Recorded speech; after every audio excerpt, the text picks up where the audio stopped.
Hello, my name is Justin, and welcome to our presentation. So for our group project, the topic that we chose was vaccinations in children with parents exhibiting vaccine hesitancy, an investigation into a parent's mindset. So the clinical scenario that we chose was clinical scenario number 7, describing that we are a community health nurse. We meet monthly with the teachers in a primary school in our district, and at today's meeting, they are concerned about the news reports that they read online about the rise of number of children with measles in Alberta. They don't understand why some parents choose not to immunize their children against childhood diseases such as measles, mumps, and rubella. We're thinking, wow, that's really an interesting question. And we offer to provide them with a brief overview of the research evidence that addresses their clinical question. In a scenario like this, it's important to pick out key information behind what to start looking for. So for this project, we identified our perspective. So we are the community health nurse. We looked at the issue, so the main driver behind the scenario, so why some parents choose not to immunize their children against childhood diseases. And then lastly, the intervention that we as the community nurse are implementing. And that right here is providing them with a brief overview of the research evidence that addresses their clinical question at next month's visit. You'll see at the bottom of the slide there's a piece that mentions primary school age, and this comes in later when discussing the studies that we chose. So it's important to point out that primary school age is around age 4 to age 12. So for the evolution of our PICO question, uh, we identified each elements according to PICO. So the population that we chose, uh, given our clinical scenario, was parents with children under 12. The intervention that we identified was introducing health coaching on childhood vaccines. The comparison or control for our PICO is no health coaching at all, and the outcome was increase of health literacy on vaccines due to health coaching. So our first attempt at making our research question was quite difficult. We had some trouble correctly identifying what wording we should be and what criteria we should specifically be looking for. Now you can see on the left was our first iteration of our PICO question, talking about online reports of illness and confidence of immunizations. And upon looking for studies with this PICO question, it was quite difficult to find very succinct articles that provided a greater scope and more of a picture for us to adequately research. And this theme continues for the two questions running down the rest of the slide. So does health coaching to parents with children under 12 and vaccines compared to parents who exhibit trust in the healthcare system? Now, the piece about exhibiting trust in the healthcare system was something that, again, we ran into a little bit of an issue because it was too broad to narrow down. So it was hard to find studies that measured trust in the healthcare system. So after all of these trial and error iterations of our PICO question, we landed on our final iteration, which is at the bottom. In parents with children under 12 exhibiting vaccine hesitancy, what is the effect of health coaching in vaccines on increased health literacy of immunizations in a community setting? Now, it's important to note here that we included increased health literacy because that was one thing that neither of our previous PICO questions addressed. And that was simply because it offers specificity behind the research that we're trying to do on introducing health coaching. Do the parents exhibit increased understanding and increased willingness to immunize their child, especially within the setting that we've discussed? For the search terms of our research, the databases that we used was PubMed and CINAHL. And as you can see around our PICO question in the center of the slide, we have some search terms that we used. So you'll see community health nursing, health beliefs, health coaching, childhood vaccinations, childhood diseases, health literacy, and vaccine hesitancy.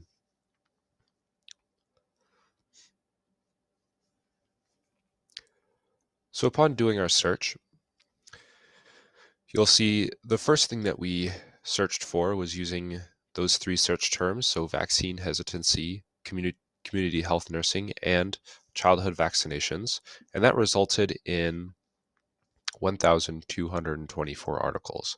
Now this was quite a large range of articles to choose from, and we decided that we needed to narrow it down if we wanted to find studies that we wanted to look at that correctly address our clinical scenario. Now you'll see that we chose the criteria identifying qualitative studies, and that piece narrowed the articles available to us to 691. Now, the next thing that we introduced to, again, narrow this number down was an age range. Now, once we introduced this age range, this caused us to run to a little bit of a roadblock. And that was that we had ended up with 8 articles.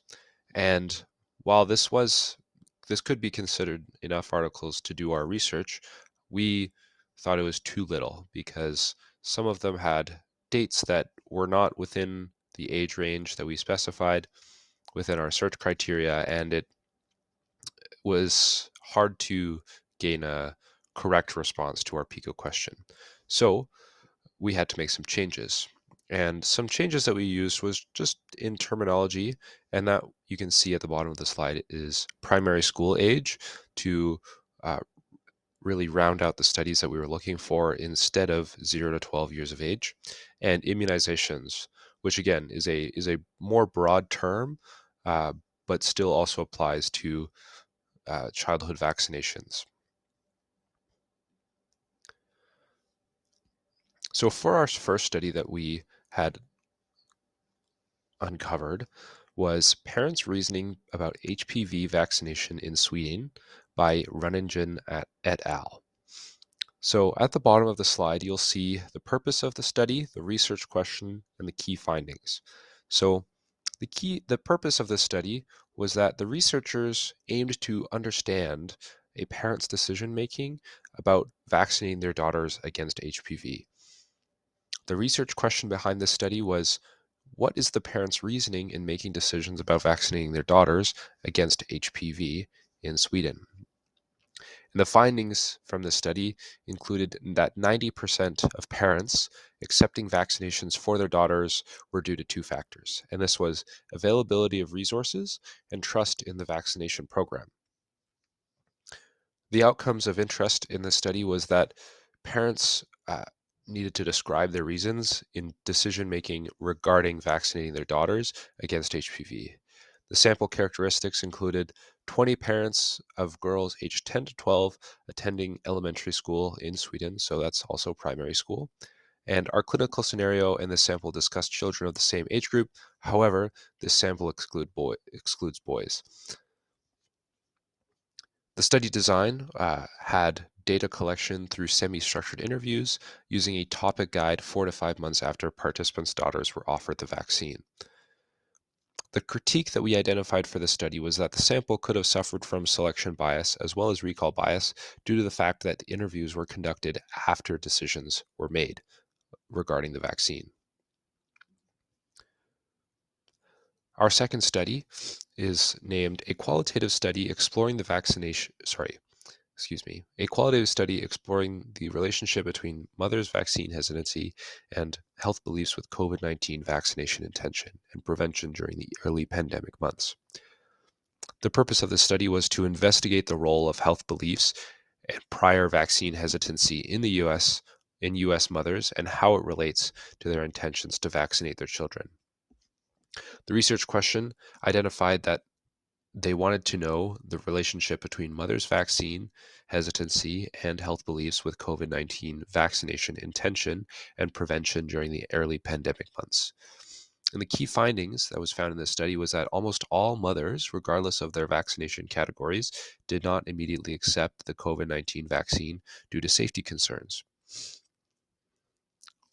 So due to the qualities of this study, researchers again needed to explore or wanted to explore the mother's perspectives regarding their hesitations towards a preventative COVID-19 vaccination.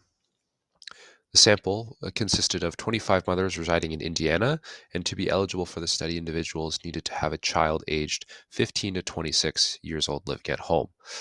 Now, it's important to know that while this study does go outside of the age range in our population that we identified, it does provide useful information, and additional perspectives of parents when it comes to vaccinations, which we will discuss in the synthesis of our findings.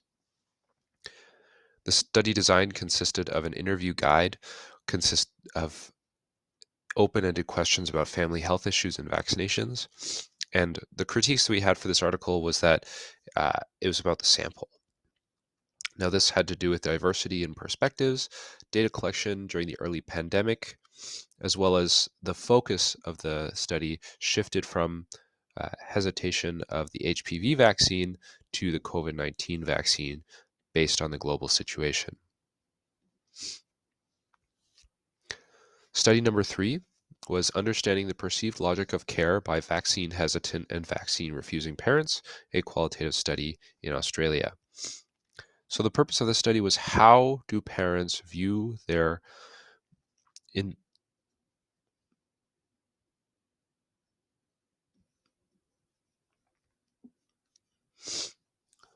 or rejection and perceived risks and benefits incurred by either vaccinating their child or not.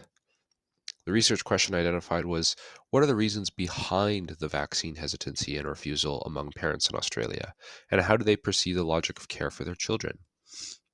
The key findings of the study included consisting of reframing vaccine refusal and hesitancy into a positive act, and there were 3 main themes that emerged: capacity, distrust in Western science, and salutogenic parenting. The sample characteristics for the study included 25 mothers and 5 fathers with a child 5 years old or younger from 2 cities in Australia.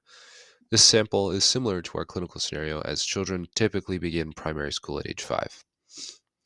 The study design had data collection through face-to-face interviews with participants using open-ended questions, and the critique that we found for this study was that data was taken from 2 separate studies which took place in separate cities in Australia by different researchers. However, both researchers were authors on this article and participated in the analysis of the merged data, and that could cause rise to some inaccuracies based on the location and samples used. The last article that we decided to include was sharing knowledge about immunization and exploration of parents' communication needs to inform development of a clinical communication support intervention. The purpose of this study was to explore parents' communication needs regarding their involvement of healthcare providers to address vaccine hesitancy. The research question identified was, what are the parents' communication needs when it comes to making an informed decision to vaccinate their child? The key findings here are being invited to ask questions alleviated participants' concerns of being judged for having concerns/hesitancy about vaccinating their child. This allowed them to be more informed when deciding on vaccination. The sample characteristics of the study included 54 mothers and 9 fathers with at least 1 child under 5 years old or expecting a child residing near Sydney, Melbourne, and Lismore, Australia. Like the previous article, this sample is similar to our clinical scenario, as children typically begin primary school at age 5. The study design consisted of data collection through focus group discussions, and these focus groups were organized based on participants' similar level of concern regarding their children's health and vaccinations. Things that we critiqued about this article included that the fear of social rejection in focus groups can heavily influence participants' responses and opinions. As well, the study was not designed to measure effectiveness, whereas trials would be needed to be completed to anticipate behavioral accounts to further measure effectiveness of their communication tool. So two main themes emerged for all four of these studies that we appraised. And that was the first, having access to reliable and accurate information. That is our first two studies from Sweden and the United States. And our second factor was predisposed beliefs and perception of risks impact how willing a parent is to vaccinate their child. And that is found in studies 3 and 4. You'll see bolded on the page that parents are so